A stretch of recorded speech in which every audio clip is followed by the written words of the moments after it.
Hey guys, how's it going? What we're going to do is we're going to look at Chapter 9, Rational Functions right now. So we're just going to dive right into this. 9.1, Exploring Rational Functions Using Transformations. So starting off, a rational function is a function that can be written in the form f at x equals p at x all over q at x, where p at x and q at x are polynomial expressions and q at x does not equal 0. One thing that is important is we also have to remember that in a rational function, the denominator cannot equal 0 because we cannot divide by 0. I'll do a short little video that has a justification and a logical proof of that in a little bit, but for now, let's just move on. Now, if we look here, we see some examples of rational functions. And these are all sort of things that you guys have probably seen before, with the exception of the last one right here. And looking at the last one, one thing that you'll notice is it's in a slightly different form than you're probably used to seeing a rational function. We'll talk about that later on in this unit and in this lesson, so don't really worry about that right now. Now, since rational functions are expressed as fractions, the denominator cannot equal 0. If the denominator can be made equal to 0 for a particular value of the variable, then this value of the variable is what we call the non-permissible value, or rather the NPV of the function. Since the denominator cannot be 0, what we will have to do commonly is look for what values will make the denominator 0. If we go back a little bit and I look at my first one right here, well, I have 100 plus 2n all over n. So what would make the bottom 0? What would make the bottom 0 is very, very simply if n equals 0. But we know that n cannot equal 0, so I just put the little strike through the equal sign right there. Similarly, on the next one, we see x plus 4. So right here, I'm just going to say, well, x cannot equal negative 4. Looking ahead a little bit on this next one, now this one's going to get a bit trickier. I have x squared plus 7x plus 10. So the first thing that I'm going to need to do is I need to factor x squared plus 7x plus 10. Two numbers that multiply out to 10 and add up to 7. This will give me x plus 2 and x plus 5 in the denominator. So I can see that this would be, well, my non-permissible values would be x cannot equal negative 2, nor can it equal negative 5. Now, some of you guys that are a bit more savvy may notice that in the numerator here, I could factor this to x plus 5. While we could get that cancellation of the x plus 5, it would still be a non-permissible value. That's what we call a removable or a point discontinuity, which we'll get to a bit further down. Finally, looking at the last one in this form right here, we still have the non-permissible value that x cannot equal 2, even though it's in a slightly different form. When we see how to work with this form and how to move between the two forms, you guys will see that that denominator would still represent a non-permissible value. So, moving on. If a rational function has a non-permissible value, or rather an NPV, then the graph of the rational function will have some kind of discontinuity. There's two types of discontinuities that we're going to look at.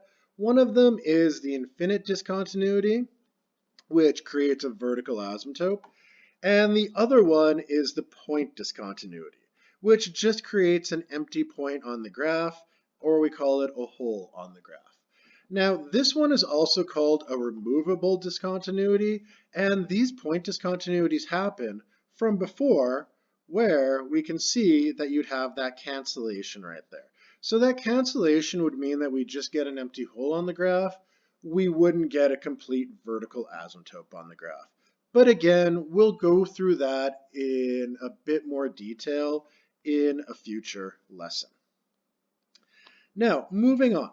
My basic rational function, and this is before any of the transformations happen, it's given in the form y equals 1 over x. And we call this a hyperbola. Now, the characteristics of this are going to be pretty clear what's going on right here. My non-permissible values. X cannot equal 0.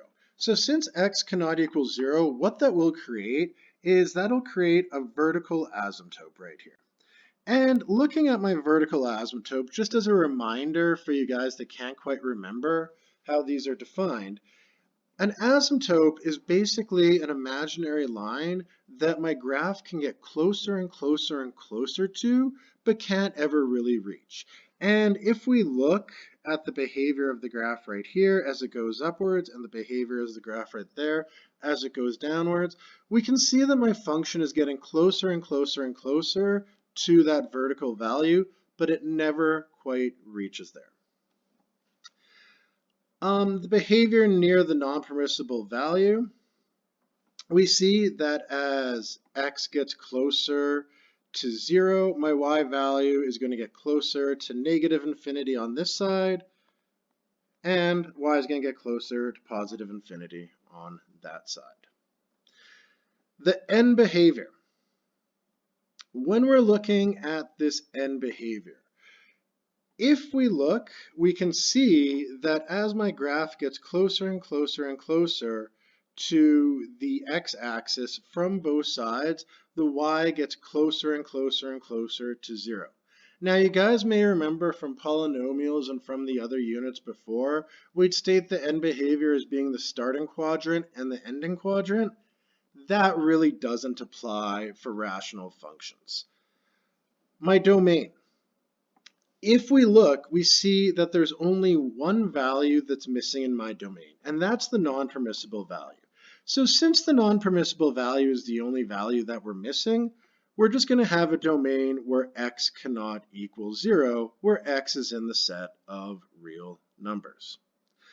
Subsequently, my range is going to be the exact same thing, but only we're going to have y does not equal 0. So there's a little typo right there, and we're just going to fill in that y right there. My range is y cannot equal 0. Now that value right there is going to create what we call a horizontal asymptote, and again, we'll talk about horizontal asymptotes a bit more in the future. So we have a vertical asymptote at x equals 0, and I have a horizontal asymptote at y equals 0. Starting from that base or that parent graph, if we want to look at transformations of the graph, what we get is we get rational functions of the form y equals a over x minus h plus k. But that one we're going to save for our next lesson.